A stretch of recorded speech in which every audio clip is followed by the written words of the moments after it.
Un usage excessif des écrans est très problématique, peut faire beaucoup de dégâts, mais le considérer comme une addiction, paradoxalement, nous éloigne de comment le traiter, alors qu'une addiction au tabac ou même au café va avoir des déterminants biologiques et psychologiques très différents qui font qu'il faut que la prise en charge soit aussi différente. Est-ce que tu as déjà ressenti ce mal-être ? Tu sais, quand tu te dis que c'est dans la tête et que ça va passer. Quand tu ne sais pas vraiment à qui en parler, même quand ça devient trop compliqué. Et parfois, c'est un de tes proches qui est en souffrance psychologique. D'ailleurs, tu t'es peut-être déjà senti démuni, à ne pas trop savoir quoi faire. Et consulter un psychologue, tu t'es déjà demandé comment ça se passait concrètement ? Toutes les 2 semaines, je reçois des personnalités, des experts et des anonymes pour plonger ensemble dans des discussions intimes et simples autour de la santé mentale. Une série où chacun pourra trouver un écho à son propre parcours. Parce que la santé mentale, c'est aussi important que la santé physique. Je suis Vicky et tu écoutes Cavan, le podcast lancé par Santé Psy Étudiant, un dispositif du ministère de l'Enseignement supérieur et de la Recherche.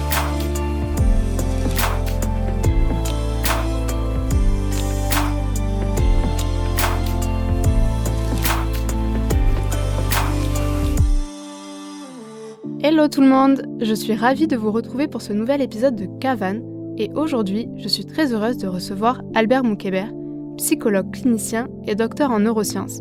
Albert décrypte notre cerveau dans un livre intitulé « Notre cerveau nous joue des tours » aux éditions Alary, puis dans Neuromania, toujours aux éditions Alary. Dans cet épisode, on va essayer ensemble de mieux comprendre notre cerveau et ses liens avec notre santé mentale. Bonjour Albert et merci d'être là. Bonjour, merci pour l'invitation. Je suis très heureuse de te recevoir aujourd'hui et j'ai une première question que je pose à tout le monde, c'est comment tu vas et si tu étais une émotion, laquelle tu serais aujourd'hui ? Je vais relativement bien, je dirais. J'ai une humeur assez stable, j'ai eu de la chance. Et je vais... l'émotion, souvent la flemme. Ah ouais ? Je suis un grand flemmard. C'est très rare que j'ai une autre émotion. Dur ce matin du coup. Tout dure tous les jours, tous les matins. Ok. Et est-ce que tu peux te présenter pour les personnes qui ne te connaissent pas ? Ouais, donc je suis psychologue clinicien, je suis aussi docteur en neurosciences. J'ai travaillé longtemps à la Pitié-Salpêtrière en psychiatrie adulte, puis à Créteil quelques années dans un département jeune adulte. Je fais ma thèse sur les troubles anxieux, plus spécifiquement sur la phobie sociale et l'anxiété sociale, qui est un trouble qui touche beaucoup de gens, mais on n'en parle pas, parce que par définition on a peur d'en parler, parce qu'on a peur d'être jugé, et qui commence souvent à l'adolescence ou la préadolescence. Ce qui m'a amené beaucoup à m'intéresser aussi à la santé mentale dans cette période un peu charnière de la vie. Et plus généralement, je m'intéresse sur des mécanismes du cerveau et psychologiques. Comment est-ce qu'on forme nos opinions, comment est-ce qu'on acquiert de la connaissance, comment on change d'avis à l'esprit critique. Et un docteur en neurosciences, concrètement, c'est quoi ? Alors, c'est une super question. Ça dépend de quelle branche de neurosciences on fait. Donc, moi, je suis docteur en neurosciences cognitives, mais il y a plusieurs branches de neurosciences.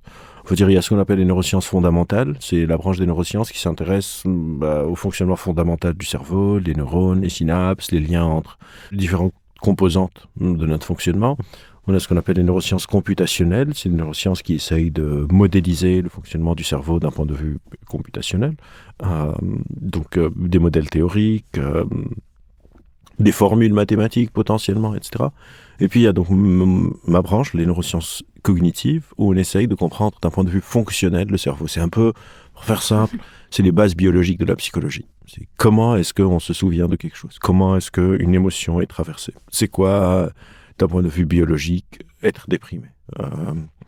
Comment est-ce que je change d'avis ? Quel est le lien entre mes capacités attentionnelles et mes capacités de raisonnement ? Ce genre de choses. Et par curiosité, quand on est docteur, on fait une thèse. Quel était le sujet de ta thèse ? L'évitement oculaire dans la phobie sociale. Ok, donc toujours phobie sociale. Ouais, mes travaux de thèse étaient un peu... parce que j'ai aussi bien un master de psychologie clinique qu'une thèse en neurosciences, donc ma thèse était une sorte de chevauchement entre la psychologie clinique et les neurosciences. Et qu'est-ce qui te plaît dans ton métier aujourd'hui ? Le fait qu'on ne comprenne pas grand-chose. C'est vrai. Du coup, c'est assez excitant. Et ça vient d'où justement cette passion pour le cerveau et cette envie de le comprendre ? Je pense que plutôt ma passion, c'est de comprendre comment les choses fonctionnent. Depuis que je suis petit, j'aime bien savoir comment les choses fonctionnent, comment fonctionne une poignée de porte, un frigo, une chaise, la chaise sur laquelle je suis assis, comment ça monte et ça descend, le piston, etc. Comment je suis arrivé à la psychologie, c'était juste par hasard. J'étais un étudiant assez paumé, j'étais pas très bon. J'ai grandi au Liban, je suis d'origine libanaise.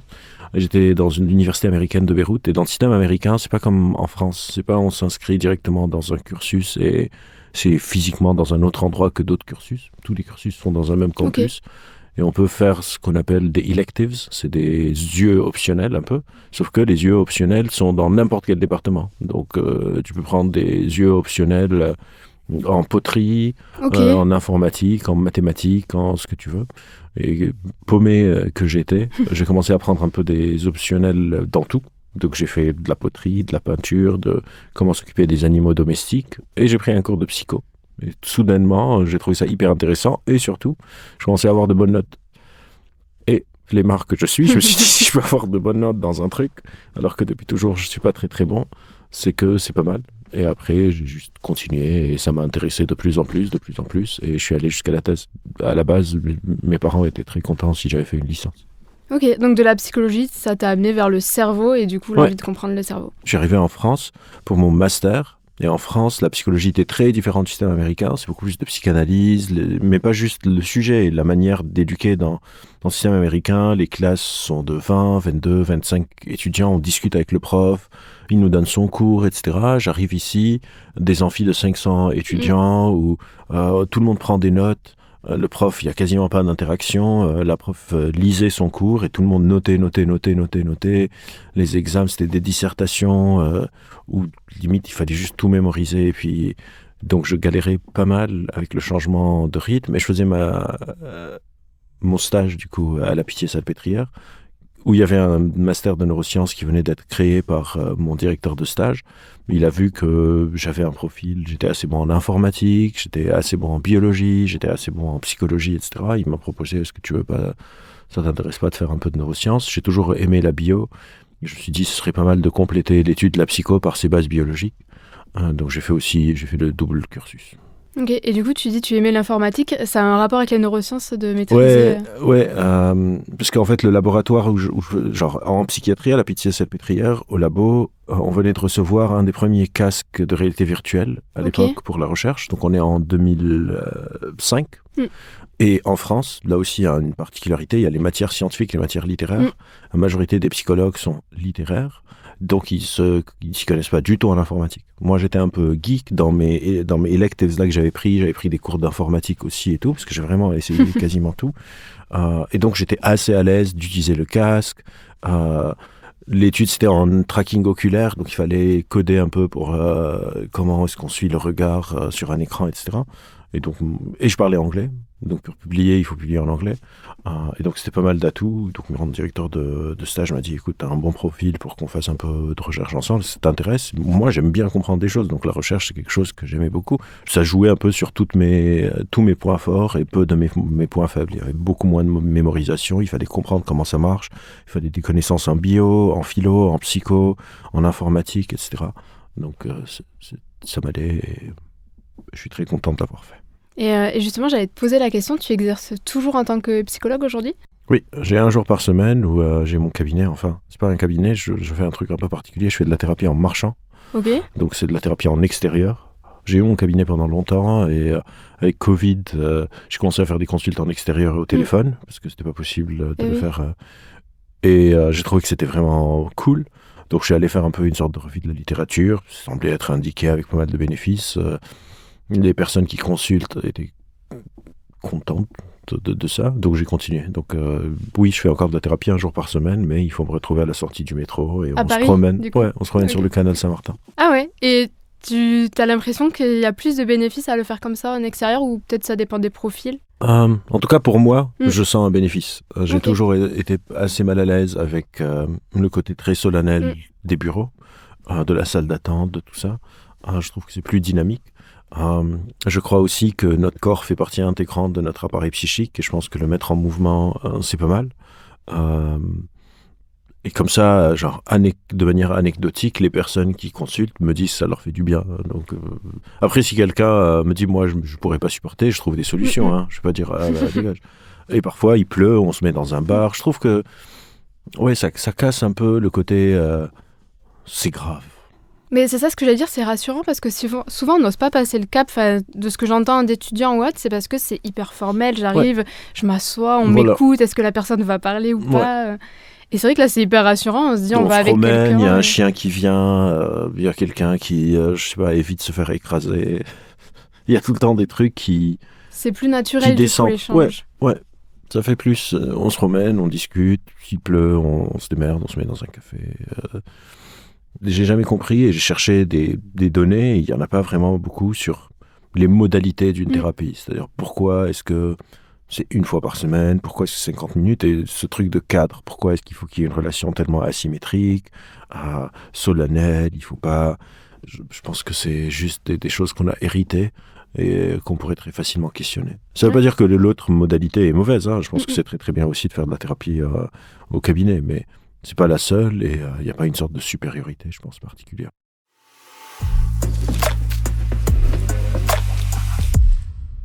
Est-ce que tu saurais expliquer pourquoi aujourd'hui les problèmes psychologiques justement chez les jeunes, ils n'arrêtent pas d'augmenter ? Alors il y a plusieurs raisons, je pense. La première, c'est qu'on s'intéresse aux jeunes. Pendant longtemps, on s'en foutait. Et donc ça, c'est déjà pas mal. Après, il y a une augmentation des difficultés liées à la santé mentale chez tout le monde. C'est pas juste chez les jeunes, chez les adultes aussi. On voit une explosion des burn-out, etc., etc., etc. Donc il y a aussi des facteurs communs qui ne sont pas spécifiques aux jeunes, qu'on n'arrive pas très bien encore à comprendre. On pense que c'est lié à une sorte de sollicitation permanente de l'attention. Du moment où on se réveille, au moment où on se couche, on est sollicité, notre attention est dirigée vers quelque chose, on ne zone plus, on ne regarde plus dans le vide comme ça. Dès qu'on a un moment de libre, soit on va tenir notre téléphone, soit on va faire quelque chose. Chez les jeunes, je pense aussi qu'il y a beaucoup de pression qui n'était pas aussi présente avant les réseaux sociaux, principalement. Je sais pas, moi, j'étais dans une école de taille moyenne, on va dire. J'ai eu une scolarité pas très facile, donc j'ai vécu pas mal de trucs assez terribles, on va dire. Mais quand je rentrais chez moi, j'avais mes copains du petit village où j'habitais. Eux, ils savaient pas qu'est-ce qui se passait à l'école. Oui. Donc j'avais une sorte d'autre vision de moi.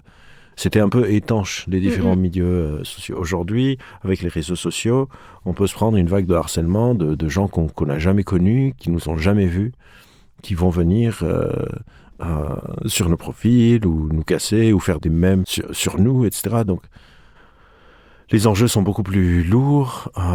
Peu de choses disparaissent. Donc, il suffit juste que je me tape la honte une fois, et Dieu sait combien de fois je me suis fait taper la honte, et personne n'a de traces de ces événements. Aujourd'hui, ça peut exister pour toujours. Je pense qu'il y a pas mal aussi de choses autour de l'interaction sociale qui jouent un rôle.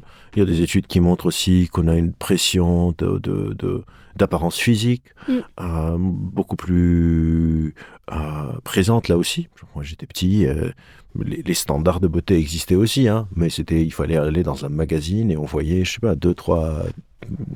pour moi, par exemple, des mecs, je sais pas, il y avait Tom Cruise, machin, et je savais que c'était pas possible. Aujourd'hui, on a c'est non-stop, c'est un flow non-stop, Photoshop, machin. Donc je pense qu'il y a pas mal de trucs liés à l'anxiété, pas mal de trucs liés à l'image de soi qui ressortent.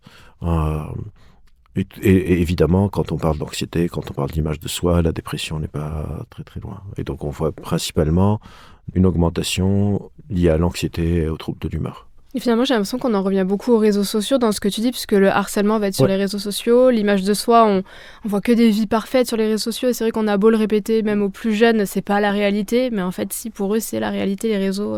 Aujourd'hui, en tout cas, on a pas mal d'études, c'est-à-dire il y a 5 ans, j'aurais eu du mal à affirmer tout ça, mais aujourd'hui, on a pas mal d'études qui établissent un lien assez fort entre les réseaux sociaux et la santé mentale des jeunes. Des jeunes garçons et des jeunes filles, on parle souvent des filles mais c'est aussi les garçons,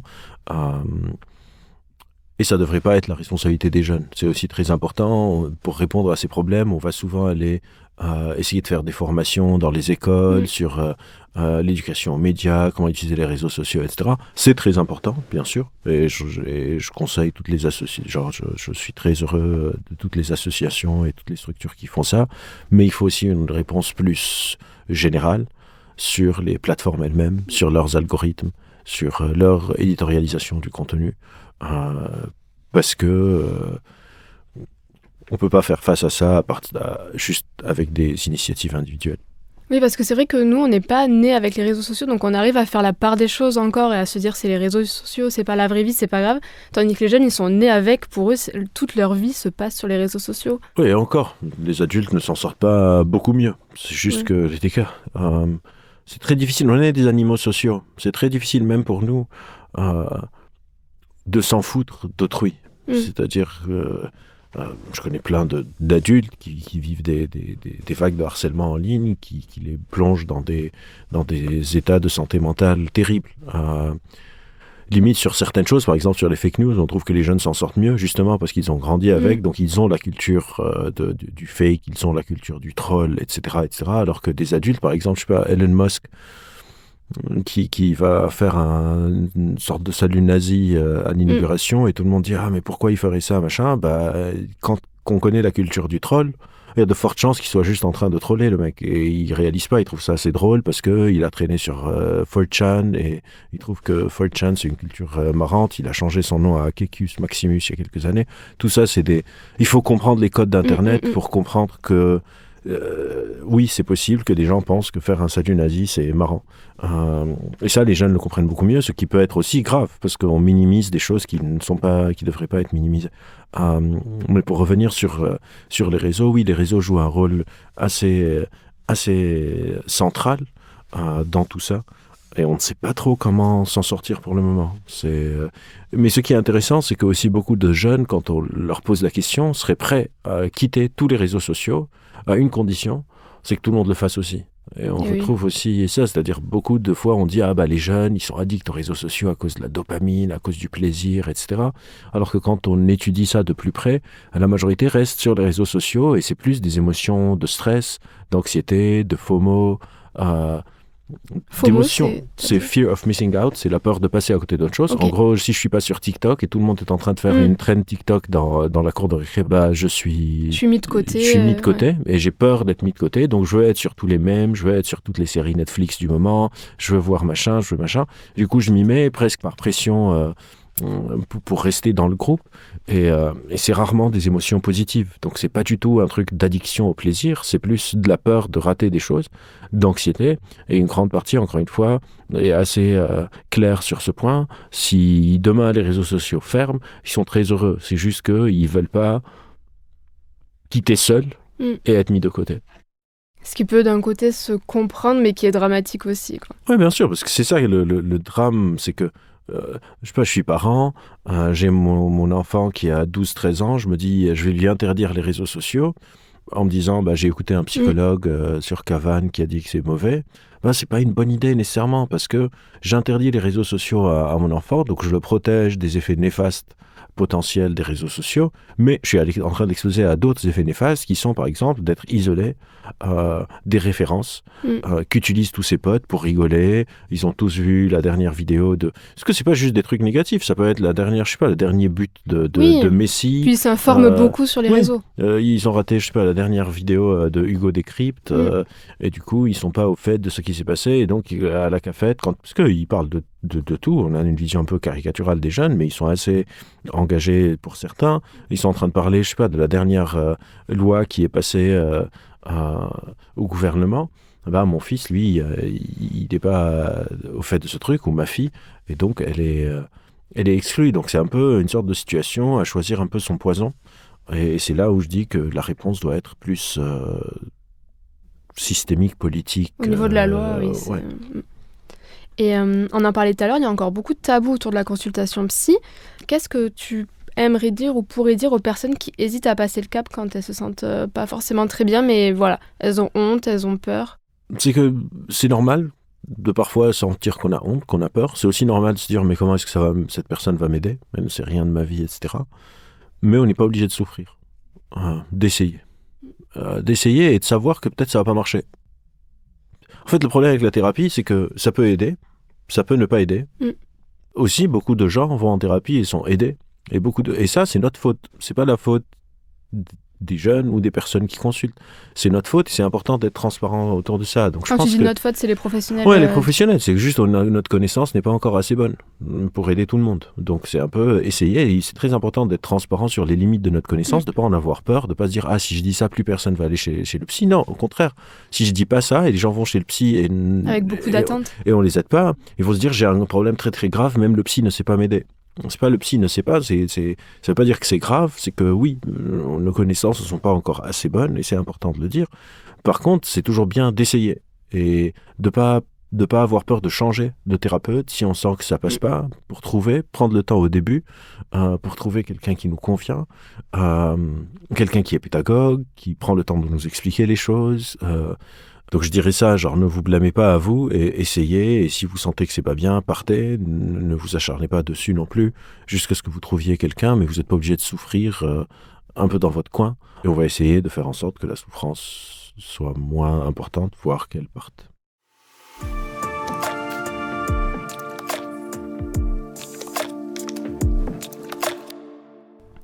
On va revenir un petit peu sur le cerveau. Le docteur Ren Mingyur de l'OMS a déclaré « Le cerveau est de loin l'organe le plus complexe du corps humain. Il nous permet de sentir, ressentir, penser, bouger et interagir avec le monde qui nous entoure. » Est-ce que toi, tu pourrais essayer de nous expliquer de manière simple comment fonctionne notre cerveau ? J'aimerais bien, mais on ne sait pas trop. Okay. On a des hypothèses. On pense que notre cerveau est en train de faire plusieurs opérations. La première, c'est évidemment recevoir l'information du monde extérieur, donc avec nos sens, nos yeux, mais ça, c'est juste qu'une partie de ce qui est en train de se passer. Une autre partie va venir compléter les informations entrantes par prédiction. Donc on est aussi en train de prédire le monde. Il y a un chercheur qui s'appelle Anitsat qui parle d'hallucination contrôlée. On est en train d'halluciner le monde, mais avec des règles très spécifiques, contrôlées, pour préparer l'action. Donc pour faire ça, notre cerveau est une sorte d'organe approximatif qui fonctionne à la louche, et prédictif, qui prépare l'action. Et après, tout rentre dans cette brique de prédire de manière approximative pour savoir quoi faire. Et justement, dans cet esprit de prédiction, est-ce que les émotions ont une influence sur notre cerveau ? Et la prédiction, ça me fait penser à l'anxiété, qui est souvent due à, justement, on prédit un futur qui n'existe pas. Absolument. Donc, les émotions sont une partie intégrante du cerveau. Ils sont une sorte de boussole de quoi ressentir. Et effectivement, l'anxiété, en grande partie, c'est... Donc, on a tout le temps des informations incomplètes qu'on est obligé de stabiliser. Donc, on doit se demander, est-ce que, par exemple, je dois venir faire ce podcast ? Mon cerveau a besoin de prédire, est-ce que ça va bien se passer ? Est-ce que ça va mal se passer ? Est-ce que je suis stressé ? L'anxiété, c'est par exemple quelque chose qui va pousser le cerveau à prédire des événements qui vont mal se passer pour moi. Donc j'ai une présentation, ça va mal se passer, j'ai un examen, je vais le foirer, j'ai machin. Même si je suis prêt, même si tous mes autres examens, je les ai réussis, même si je suis premier ou première de classe, on dire ah là, j'ai pas assez révisé, etc. Donc l'anxiété, souvent la santé mentale, les troubles de la santé mentale, c'est des troubles dans comment on complète l'information. Par exemple, en phobie sociale, je te regarde, tu me regardes. Si j'étais phobique social, je ne sais pas qu'est-ce que tu te dis. Je ne sais pas si tu te dis que ce que je dis est intéressant ou si tu te dis pourquoi est-ce qu'on l'a invité, il est nul.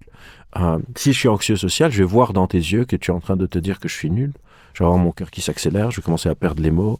Je vais me dire, bah voilà, sa peur est confirmée, je suis vraiment nul. Et peut-être que je vais te dire, je me sens malade un peu. Est-ce qu'on peut arrêter l'émission et la réenregistrer un autre jour Alors que si je suis pas anxieux social, je te regarde, tu me regardes, je me dis, bah, je vais dire ce que je dis et je lui demanderai à la fin si elle a trouvé ça bien. Et suivant les personnes, est-ce que du coup notre cerveau est prédisposé à ressentir certaines émotions plus que d'autres ? Parce que je pense aux gens anxieux, ceux qui sont un peu sujets à la dépression. Comment ça se fait que certains ils sont sensibles et pas d'autres ? Il y a plusieurs facteurs. On n'arrive pas encore à démêler le vécu, la génétique. C'est un peu ça, les traits de personnalité. C'est-à-dire, c'est quoi un trait de personnalité ? C'est une description de comment quelqu'un complète des informations manquantes. Une personne optimiste, c'est une personne qui se dit le futur va bien se passer. Une personne anxieuse, c'est quelqu'un qui dit le futur, je vais échouer. Une personne pessimiste va se dire le futur va mal se passer, pas juste pour moi, pour tout le monde. Une personne jalouse, c'est une personne qui, quand elle appelle une personne avec qui elle est en couple et elle ne répond pas, va se dire elle ne répond pas parce qu'elle me trompe. Une personne pas jalouse va dire elle ne répond pas parce qu'elle est occupée, elle me rappellera après. Une personne colérique, c'est une personne qui, en marchant dans la rue, je lui tape l'épaule va se retourner et me dire c'est quoi ton problème, tu me cherches, alors que c'était une erreur. Une personne qui n'est pas colérique va se dire pardon, c'est moi et continuer son chemin. En fait, notre trait de personnalité, c'est une sorte de description de comment on est en train de mettre de soi un peu dans le monde, dans des situations un peu floues. Et quelle est l'idée reçue la plus coriace et la plus répandue sur notre cerveau ? Alors, je vais changer la question, mais je pense que l'idée la plus coriace, la plus répandue autour de la santé mentale, c'est que les maladies mentales sont des troubles du cerveau. Je dirais que ça, c'est l'idée la plus répandue. On est très influencé par un modèle qu'on appelle le modèle biomédical et qui dit que si quelqu'un est malade, c'est qu'il a un problème dans son organisme.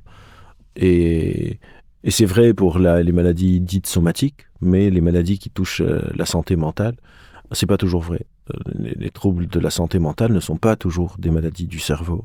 Par exemple, je sais pas, tu es une femme, tu vas bien, tu es brillante dans ce que tu fais, tu es une super animatrice de podcast, et disons genre une grande boîte vient te débaucher, te dit j'adore ce que tu fais avec Cavan, on veut lancer un nouveau podcast, une émission télé, et on veut que tu sois la présentatrice. Tu dis bah super, un tremplin, ok je la prends. Tu as toujours été en bonne santé mentale, pas d'antécédents, genre toute ta vie tu vas bien. Tu vas à cette nouvelle boîte, il se trouve que la majorité de tes collègues, c'est des mecs qui sont assez sexistes. Donc tous les jours, ils te font des remarques sur comment tu es habillé, sur, je sais pas, ton physique. Enfin bref, les trucs lourdins que tu peux imaginer, que tu as sans doute déjà entendu plein de fois dans ta vie. Ça te met en stress. Tu commences à avoir la boule au ventre pour aller au travail le matin. Et du coup, petit à petit, tu développes une sorte de trouble anxieux et trouble de l'humeur. Ça serait complètement dingue de venir dire que ton cerveau a une maladie. Ta maladie, elle est dans le cerveau des autres. Et si je viens et que je t'extrais de cet environnement et je te remets dans un environnement sain, ta maladie disparaît. Dans la santé mentale, le dysfonctionnement peut venir du cerveau parfois. Par exemple, dans le cas de l'anxiété sociale, c'est le traitement de l'information par le cerveau qui imagine que je vois dans tes yeux que tu penses que ce que je dis est nul. Parfois, il peut être physiologique. Je suis pas en train d'assez bien me nourrir, je dors pas assez, donc je suis plus irritable, je deviens colérique, et la solution à apporter est physiologique. Il faut dormir plus, se reposer, et ça va aller. Et parfois, elle est environnementale. Je sais pas, par exemple, l'homosexualité, dans les années 70-80, était considérée comme une maladie mentale. Et au final, pour la soigner, on a soigné la société. On a sorti l'homosexualité des troubles mentaux. On a dit aux gens, vous ne pouvez pas être homophobe. Et une personne homosexuelle dans un environnement non homophobe, elle va aussi bien ou aussi mal qu'une personne non homosexuelle. Et donc, je pense qu'il faut vraiment tordre le cou un peu à cette croyance très intuitive que des troubles de la santé mentale veulent nécessairement dire un trouble ou un dysfonctionnement du cerveau. Les maladies mentales, c'est un peu différent des autres maladies parce qu'elles touchent à la subjectivité et pour plein d'autres raisons. On pourrait en parler pendant des heures, mais c'est pas parce que quelqu'un a un trouble anxieux qu'il a un déséquilibre chimique dans son cerveau ou des choses comme ça. C'est une vision assez désuète du fonctionnement du cerveau. Mais après, j'ai l'impression que la même histoire, deux personnes vont aussi réagir différemment. Ouais. Du coup, c'est une question de personnalité. En fait, c'est une interaction, on parle d'interactionnisme, c'est une interaction entre l'état mental de la personne, son état physiologique et son environnement. Parfois, ça va être dû à des traits de personnalité, à des tempéraments, parfois ça va être dû à des environnements, parfois ça va être dû à des problématiques physiques. Et est-ce qu'il y a d'autres idées reçues comme ça ? Il y a le cerveau gauche, le cerveau droit, par exemple, assez connu, qui est complètement faux, qu'on a une sorte de cerveau spécialisé dans les matières scientifiques et cerveau spécialisé dans le métier. Ça, c'est pas vrai. Non, c'est pas vrai. C'est jusqu'au XVIIe siècle, la majorité des artistes étaient scientifiques et la majorité des scientifiques étaient aussi artistes. On appelait ça des polymathes. Et encore une fois, c'est vraiment un truc hyper franco-français. Dans les facs américaines, c'est la faculté des arts et des sciences. Les arts et les sciences sont ensemble. Après, il y a la faculté de médecine, il y a la faculté d'ingénierie, la faculté de business. Mais les arts et les sciences sont ensemble depuis toujours, depuis très longtemps en tout cas. Donc, c'est pas du tout vrai. On a les 10% du cerveau. Là aussi, c'est pas vrai. On utilise tout notre cerveau. C'est vrai que ça en entend souvent parce qu'on nous dit il faut faire travailler votre cerveau, il faut essayer de décupler et que les personnes qui... Oui, ça s'appelle apprendre, quoi. Oui. Mais on n'utilise pas 10%, on utilise tout notre cerveau. Après, ça veut pas dire qu'on peut pas apprendre. Et quel est l'impact des liens sociaux sur notre cerveau et pourquoi ça nous fragilise autant la solitude ? On est des animaux sociaux. C'est une des clés de notre survie. On a une grande partie de notre cognition, donc de notre fonctionnement, ça s'appelle la cognition sociale. Un humain seul ne pèse pas lourd. On prend un humain, on le met dans la forêt, il va pas survivre très très longtemps. Mais un groupe d'humains, ils vont construire un zoo. Et donc être dans un groupe, c'est quelque chose d'hyper important. C'est presque câblé, j'ai envie de dire, j'aime pas du tout cette expression, mais c'est presque câblé en nous de vouloir être dans un groupe, quel qu'il soit. On le voit avec les fameuses bulles dans les réseaux sociaux. On se met avec des gens qu'on ne connaît pas. Et on devient presque plus pote avec eux qu'avec des gens qu'on connaît juste parce que on imagine qu'on réfléchit de la même manière, qu'on fait partie d'un même groupe social. Et l'écart social est parfois vécu comme une sorte de douleur physique. La douleur est une émotion. Parfois, on ne le dit pas assez. En tout cas, c'est une sorte de nature, de double nature, dont une est émotionnelle. Et on peut avoir mal d'être à l'écart d'un groupe. On se construit grâce à autrui. Sartre disait l'enfer, c'est les autres, mais c'est parce qu'il n'a pas essayé l'enfer sans les autres. C'est infiniment pire.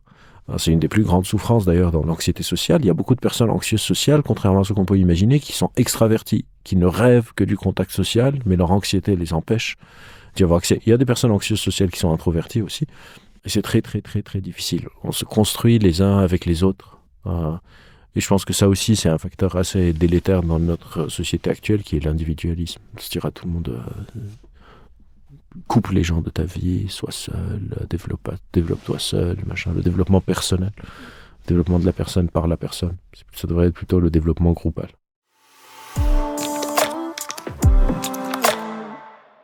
Qu'est-ce qui se passe dans notre cerveau dans le cadre d'une addiction, que ce soit la drogue, l'alcool ou même les écrans aujourd'hui, et pourquoi c'est aussi dur de s'en défaire? Alors moi, je suis pas fan de parler d'addiction aux écrans. Je pense que c'est un mauvais mot, parce que ça fonctionne pas du tout pareil. Parce que, par exemple, les écrans, c'est assez intéressant. C'est qu'on va dire, ce jeune est addict à son écran, et la personne qui le dit, c'est son papa ou sa maman qui vient de passer 8 heures devant un écran au travail. Oui. Mais on va pas dire qu'il est addict à son écran, le papa ou la maman. Parce qu'on va rationaliser en disant il bosse. Mais la majorité des adultes se réveillent, prennent le métro, ou leur voiture, ou leur vélo, ou vont à pied, se posent au bureau devant un écran, de 8h30, 9h30, je sais pas à quelle heure ils arrivent, jusqu'à 18h, toute la journée devant l'écran. À aucun moment, on va dire « ils sont addicts ». On va dire « ils bossent ». Mais un enfant ou un ado qui est sur la console pendant 3 heures, on va dire « il est addict ». C'est un mauvais usage. Par exemple, les jeux vidéo, il y a moins de 1% des joueurs de jeux vidéo qui ont des usages problématiques. Et souvent, ceux qui en ont, ça vient d'ailleurs. C'est un peu comme si je dis à une personne déprimée « tu es addict à ton sofa ou à ton lit ». Genre, c'est quoi son problème? Il est addict au lit, il reste au lit. Bah non, il est déprimé. Et après, c'est une inversion de la responsabilité, les écrans, parce que, comme on l'a vu tout à l'heure, on a mis ces écrans au centre de la société, et donc quelqu'un qui n'utilise pas les écrans peut se sentir délaissé du groupe. Ce podcast, si vous le postez pas sur les réseaux sociaux, personne ne l'écoute. Donc on a mis un objet au milieu de la société, après on est surpris que les gens l'utilisent. C'est un peu comme l'électricité. C'est dire, quand on vient de découvrir l'électricité, tout le monde est en train de mettre l'électricité chez soi, on dit c'est quoi leur problème, ils sont addicts à l'électricité. Ah non, c'est un truc qu'on a mis au centre du monde. Si tu n'as pas de email, c'est problématique. Donc c'est pas la même chose. Pour les addictions aux substances, il y a des phénomènes biologiques qui rentrent en jeu, des syndromes de sevrage, des modifications du fonctionnement cérébral au niveau des synapses, au niveau des circuits associés, etc. Ça ne veut pas dire qu'une est plus grave que l'autre. Juste que c'est pas la même chose. C'est-à-dire un usage excessif des écrans est très problématique, peut faire beaucoup de dégâts, mais le considérer comme une addiction, paradoxalement, nous éloigne de comment le traiter, alors qu'une addiction, je sais pas, à l'héroïne ou au tabac ou même au café, va avoir des déterminants biologiques et psychologiques très différents qui font qu'il faut que la prise en charge soit aussi différente. Mais est-ce qu'il n'y a pas la notion de choix aussi pour les écrans? Parce que quelqu'un qui va au travail, qui est devant son écran, il n'a pas vraiment le choix, puisque pour travailler, il a besoin de son écran. Alors qu'un jeune qui va passer la journée sur les réseaux sociaux ou devant la console, il fait le choix d'être... Enfin, personne ne l'oblige à jouer aux jeux vidéo ou... Alors là, on ouvre une sorte d'autre porte philosophique de qui choisit. Parce que si, encore une fois, j'ai tous mes potes qui me disent on va se connecter ce soir à Fortnite et faire une partie, et je prends le choix de ne pas me connecter, c'est le choix de aussi payer le prix ailleurs. Et je pourrais dire à quelqu'un qui travaille, tu as le choix de faire un autre boulot. Mais c'est pas vrai non plus, parce qu'on n'a pas le choix de choisir comme ça. Et donc, oui, il y a le choix, mais il y a un prix qui vient avec ce choix. Et encore une fois, je suis pas en train de dire qu'il n'y a pas d'usage excessif des écrans. Évidemment qu'il y a un usage excessif, mais c'est pas aussi simple que je vois mon ado sur son téléphone, donc il est addict aux écrans. Si ça se trouve, il est en train de voir des conférences TED sur des trucs hyper intéressants, et si ça se trouve, il est en train de jouer à Candy Crush et c'est très délétère. C'est pas du tout la même chose. Quelqu'un qui joue à Céleste et il est en train d'entraîner ses réflexes, etc., et quelqu'un qui est en train de faire Candy Crush ad vitam aeternam. Ça dépend de l'usage, mais pour moi, le gros problème avec les écrans reste le même pour les jeunes et pour les adultes, c'est la sédentarité. C'est que quand on est face à un écran, on n'est pas en train de bouger, et vu que notre santé mentale, c'est pas juste notre cerveau, c'est notre cerveau, notre corps et notre environnement. Pour moi, la plus grande épidémie du monde actuel dont on ne parle pas assez, c'est le fait qu'on ne bouge pas. Et on est des êtres faits pour bouger. On est des sortes de marathoniens, tous et toutes.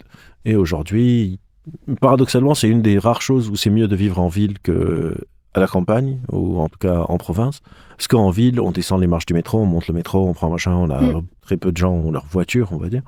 Alors que quand on est en province ou à la campagne, la majorité des gens se réveillent, leur voiture est devant la maison, ils prennent la voiture, ils vont au travail, ils descendent, ils se mettent devant leur écran, ils remontent dans leur voiture, ils rentrent chez eux. Parfois, ils font du sport, genre 1 heure par jour, ce qui est vraiment n'importe quoi.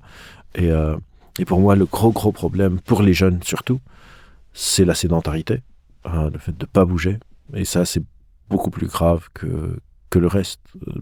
Cette addiction aux réseaux sociaux, on a eu le même débat quand on a popularisé les bouquins. Hein. Les femmes n'avaient pas le droit de lire des livres. Ça les rendait hystériques. Et ça les détournait de leurs tâches ménagères. Très grave, très très grave. Et troubles du sommeil, sédentarité et donc surpoids, retard de langage, troubles de la mémoire, les effets des écrans sur notre cerveau sont nombreux. Et pourtant, d'après une étude de la Massif, 41% entre 16 et 30 ans passent plus de 6 heures par jour devant les écrans. Est-ce que tu peux nous en redire un peu plus sur l'impact des écrans sur notre cerveau et sur notre santé ? Déjà, la sédentarité, qui cause des problèmes, pas juste pour le cerveau, mais pour tout le reste, le système cardiovasculaire, le cœur, le système digestif. Et encore une fois, ma santé mentale dépend aussi de ma santé physique. On a encore une sorte de séparation entre le corps et l'esprit. On a juste remplacé l'esprit par le cerveau, donc on parle du corps et du cerveau, mais le cerveau est dans le corps, c'est un organe comme les autres. Du coup, si les autres organes ne fonctionnent pas, le cerveau paye direct. Et l'usage des écrans, je pense que aussi, souvent on va se focaliser sur les jeunes, mais tu citais 5 heures d'écran par jour, beaucoup d'adultes sont à beaucoup plus. Et il y a aussi le problème de la cognition sociale, c'est-à-dire beaucoup d'enfants voient leurs parents toute la journée sur leur téléphone. Et après, on leur dit pourquoi ils utilisent tellement le téléphone. Ils ont vu leurs parents toute la journée sur leur téléphone. Donc, je pense que c'est un problème qui est vraiment plus systémique et que c'est très important de ne pas le circonscrire aux jeunes. De ne pas présenter le problème des écrans comme un problème de jeunes. C'est juste que les parents, quand ils sont sur leur téléphone, eux, ils rationalisent qu'ils sont en train de faire de quelque chose d'important. Ils sont en train de répondre à des mails, ils sont en train de répondre à un message, ils sont en train de lire les nouvelles qui vont les informer sur qu'est-ce qui se passe dans le monde. Et s'ils ne savent pas, comment est-ce qu'ils vont protéger leur enfant. Et quand ils voient leur enfant sur l'écran, ils pensent que c'est pas bien. Je pense que une grande partie du problème réside dans une meilleure hygiène de l'utilisation des écrans par les adultes. Je pense que beaucoup d'adultes se donnent bonne conscience en blâmant les jeunes sur leur utilisation des écrans alors qu'ils font partie intégrante du problème. Et est-ce que l'impact est différent suivant qu'il s'agisse d'un enfant, d'un adolescent ou d'un adulte ? Oui, bien sûr. Un enfant a besoin de développer ses interactions avec le monde, comprendre comment fonctionne le monde physique, les textures, la chute des objets, se faire mal, tellement de choses qui vont être empêchées par les écrans en général. Et donc les dégâts sont plus graves, bien sûr, à terme. Mais c'est plus des échelles de grandeur, on va dire. Et à l'adolescence, c'est encore autre chose. À l'adolescence, c'est une période assez particulière de restructuration de tout, du système hormonal, du système cérébral, de plein de choses. Et donc là aussi, c'était déjà une difficulté indépendamment des écrans. Et les écrans vont parfois venir exacerber le truc parce que les parents vont commencer à s'énerver, il faut rien. Et ce truc des jeunes, il faut rien, on a des papiers qui remontent aux années 1800. Autour de ça, c'est juste que là, ça se cristallise autour des écrans. Et là aussi, à l'adolescence, c'est là où on a souvent notre poussée physiologique, donc encore plus de force physique, de besoin de bouger, etc. Et on se retrouve sédentarisé, ce qui fait que ça perturbe plein de choses. Et est-ce que c'est pas aussi différent parce qu'on n'a pas le même usage quand on est enfant, c'est souvent on va occuper notre enfant, on va le mettre devant un écran et les adolescents, il y a les réseaux sociaux qui rentrent en compte, donc il va y avoir tout ce qui est anxiété. Là on revient au problème d'usage. Donc il y a déjà le problème de l'écran en tant que tel, la sédentarité, etc. Et après il y a le problème de l'usage. Bien sûr que si je mets mon enfant devant la télé, devant des images qui s'agitent vite, machin, pour que j'ai la paix, c'est quelque chose. Mais si je mets mon enfant devant une application qui va lui apprendre à compter ou à lire, pourquoi pas, j'ai envie de dire. C'est une question aussi de temps. Même si je suis en train d'apprendre la physique quantique à mon enfant sur le iPad, s'il est sédentaire ou si elle est sédentaire pendant 3-4 heures, c'est mauvais pour elle. C'est la même chose que si, il y a 20 ans, j'ai mon fils ou ma fille et je lui fous tout le temps des bouquins. Je vais me dire, les livres, c'est bien. C'est pas bien non plus. C'est vraiment une question de diversification des activités. À l'enfance, on a besoin d'une diversification des activités. Pas trop non plus pour qu'il y ait une sorte de temps d'apprentissage. C'est vraiment ça l'enjeu. À l'adolescence, c'est un peu aussi la même chose. C'est une question d'usage. Est-ce que je suis en train de doom scroll sur Insta et de me dire, putain, ma vie est nulle, ou sur TikTok, et de faire des live react en faisant des cœurs, machin, scroll, ou est-ce que je suis en train de regarder une vidéo de Veritaserum sur l'origine des trous noirs? Dans ce cas-là, j'ai rien à dire, franchement. Mais c'est la même chose que si j'ai un enfant qui ne lit que, je sais pas, des magazines People, versus qui est en train de lire, je sais pas, des mangas ou des œuvres littéraires. C'est un truc d'usage. Et les adultes, c'est aussi encore la même chose. Est-ce que je suis en train de travailler sur un projet qui m'intéresse ou est-ce que je suis au lit à 23h, je me dis je vais jeter un coup d'œil sur mes réseaux sociaux et tout d'un coup il est 2h du matin et je suis encore en train de juste swiper. Mais dans les 3 cas, la solution ne peut pas juste être une solution de volonté individuelle. Il faut qu'on voit comment est-ce qu'on va organiser tout ça. Et est-ce que l'impact sur mon cerveau de ces écrans est irréversible? Plus on est jeune et moins l'impact est irréversible. Je suis plus inquiet pour l'impact sur mon développement. C'est mon développement en général. Mon développement physiologique, mon cou, comment je suis penché, parce que je suis tout le temps sur l'écran. Mais aussi, bien sûr, mon développement cérébral. Encore une fois, c'est lié. Mais on a plus de capacité de recablage, j'aime pas ce mot, mais à défaut de trouver un autre, de recablage, plus on est jeune. Et c'est vrai que, je sais pas si tu les as vu passer, des fois on voit des images de l'être humain du futur ou de l'employé de bureau du futur, et c'est horrible, il est tout recroquevillé, là, des grands doigts faits exprès pour les écrans. Mais c'est possible, ça que... C'est possible. Après, le temps de l'évolution prend beaucoup de temps. Mais si on continue comme ça, je sais pas, pendant 20 000 ans ou 10 000 ans, je pense que oui, c'est possible. Après, en une vie, on voit un humain changer. C'est juste qu'il va pas le transmettre à ses enfants. Mais moi, par exemple, je suis coupable de ça. Genre, j'ai une lordose, une scoliose, mon cou ne revient plus à sa place. J'ai tout le temps le cou un peu penché en arrière. Et je pense que c'est en grande partie à cause des ordinateurs. Et comment on fait dans un monde ultra connecté où on est tout le temps sollicité pour limiter l'impact des écrans? Alors qu'aujourd'hui, c'est tout le temps. Il faut qu'on trouve une manière collective de couper. Je ne sais pas encore c'est quoi. Si je l'avais l'idée, je pense que je serais en train de la proposer partout. Mais ça ne va pas se faire. S'il y a des gens individuellement qui réussissent à couper, je suis très content pour eux. Mais moi, mon boulot, c'est d'essayer de trouver des solutions qui marchent pour le maximum de gens. Et ce truc de, par la force de la volonté, le limiter, c'est pas en train de marcher. C'est un peu comme la clope. C'est-à-dire, on a essayé de dire aux gens d'arrêter de fumer par la volonté individuelle, et ça faisait un peu pchit. Et quand on a fait passer une loi qui dit c'est interdit de fumer en intérieur, et qu'on a mis des prix complètement dissuasifs pour un paquet de clopes, pour la première fois, on voit le nombre de fumeurs diminuer. Je ne sais pas c'est quoi l'équivalent pour les écrans. Évidemment, on ne peut pas contrôler à distance et dire on va vous éteindre au téléphone à vous tous, c'est hyper infantilisant. Mais il faudrait une solution à ce problème qui ne se joue pas juste sur la volonté individuelle. La volonté individuelle est importante et s'il y a des gens, encore une fois, qui ont réussi à développer leur volonté individuelle, on est très content pour eux. C'est un constat, la majorité des autres n'y arrivent pas. Si on arrive à trouver une manière d'y arriver, tant mieux. Mais on n'a pas réussi à faire ça pour la majorité des défis sociétaux auxquels on a fait face. Donc, il n'y a pas beaucoup de chance. Après, il y a un côté business aussi qui fait qu'aujourd'hui... Oui, par exemple, attaquer le côté business... Mais il faut... On voit TikTok aux États-Unis, ça a été arrêté même pas 24 heures, quoi. Oui, quand ça rapporte de l'argent, on n'est pas très content de limiter les choses qui rapportent de l'argent. Et est-ce qu'il y a des études ou est-ce qu'on a déjà regardé les résultats concrets de quelqu'un qui était beaucoup sur les écrans et qui a arrêté, que ce soit sur son cerveau ou sur sa santé mentale? Est-ce qu'on a déjà étudié ça? On a quelques études, mais ça reste assez préliminaire pour une raison toute bête. C'est que c'est assez récent, les écrans. C'est-à-dire on oublie souvent aussi que, je pense que le premier iPhone, c'est 2007, donc il y a moins de 20 ans. Les réseaux sociaux ont vraiment démarré dans les années 2011-2012. Ils existaient avant, mais c'est vraiment là où les gens ont commencé à se mettre massivement dessus. Et notre cerveau ne bouge pas, genre au bout de 6 mois.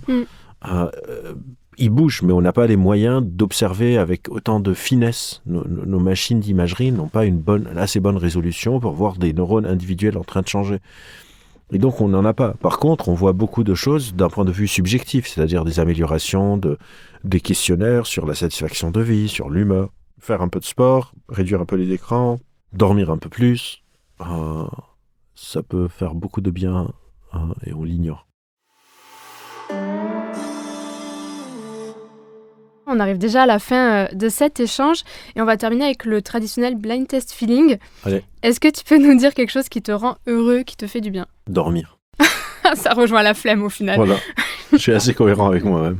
J'adore me poser allongé et rien faire. Souvent je finis endormi, mais juste rien faire, j'aime bien ne rien faire. C'est étonnant parce que on se dit pas qu'un docteur en neurosciences qui a fait de grandes études a autant la flemme. J'adore ne rien faire. C'est vraiment genre là, tu peux me laisser dans le studio ici, me dire je reviens dans 4 heures. Ouais. C'est le meilleur jour de ma vie. En plus, il y a le soleil aujourd'hui. Voilà. Et est-ce que tu aurais un livre ou un film à nous conseiller? Ou les deux? Je suis en train de regarder Severance. C'est une série sur Apple TV qui est en plus liée au cerveau et je la recommande, elle est super. Elle raconte quoi? C'est une boîte qui développe une opération cérébrale qui met une puce dans le cerveau de leurs salariés. Et quand ils arrivent au travail, ils deviennent une personnalité distincte de quand ils sont en dehors du travail. Et ils ne peuvent pas discuter les uns avec les autres. C'est flippant. Ouais, mais là, il y a la saison 2 qui vient de commencer. Et, ça peut vite toucher au réel en plus. Ouais. C'est vraiment super. Je pense que c'est une des séries qui me pousse le plus à réfléchir sur les 4-5 dernières années. Et la dernière fois que tu as pleuré? La dernière fois que j'ai pleuré, c'était il y a 3 jours, mais c'est des larmes plutôt d'émotion. J'ai pas de problème à le dire. Il y a ma conjointe qui travaille sur les décors des cinémas et des opéras. Elle avait fait le décor d'un opéra à Garnier qui s'appelle Castor et Pollux. Et j'étais là à la première et j'ai pas mal pleuré vers la fin de la voir sur la chaîne, sur la scène de Garnier avec une standing ovation, de voir son décor que je l'ai vu dessiner. Et en plus la musique. Et les chants et tout, j'ai pas mal chialé. Génial. Et alors peut-être que ça va se rejoindre la dernière fois que tu as été très heureux. C'était il y a 3 jours. Voilà, c'est pareil au final. Voilà, c'est pareil. J'étais plus des larmes de joie et de fierté. Ouais. Et une musique qui te met de bonne humeur? Kendrick Lamar. Laquelle? Ça dépend des jours. Playlist Kendrick Lamar. Playlist Kendrick Lamar. Mais parfait, merci beaucoup Albert, merci. On arrive au bout. Merci. Merci à vous d'avoir écouté cet épisode, j'espère qu'il vous a plu. Vous pouvez retrouver le lien des livres d'Albert dans la description. J'en profite aussi pour vous rappeler que vous pouvez bénéficier de 12 séances gratuites et sans avance de frais avec des psychologues partenaires grâce au dispositif Santé-Psy étudiant. Rendez-vous sur le site santépsyétudiant.gouv.fr.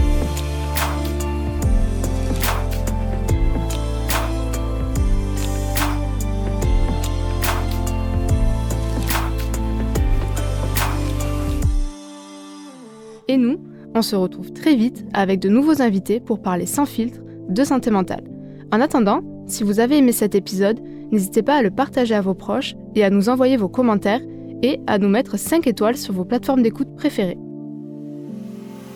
Ce podcast est une création Santé-Psy étudiant, un dispositif du ministère de l'Enseignement supérieur et de la Recherche. Production par l'Acme Productions, écriture et animation Vicky H, composition originale Léo Westphal, réalisation Simon Zrak. À très vite!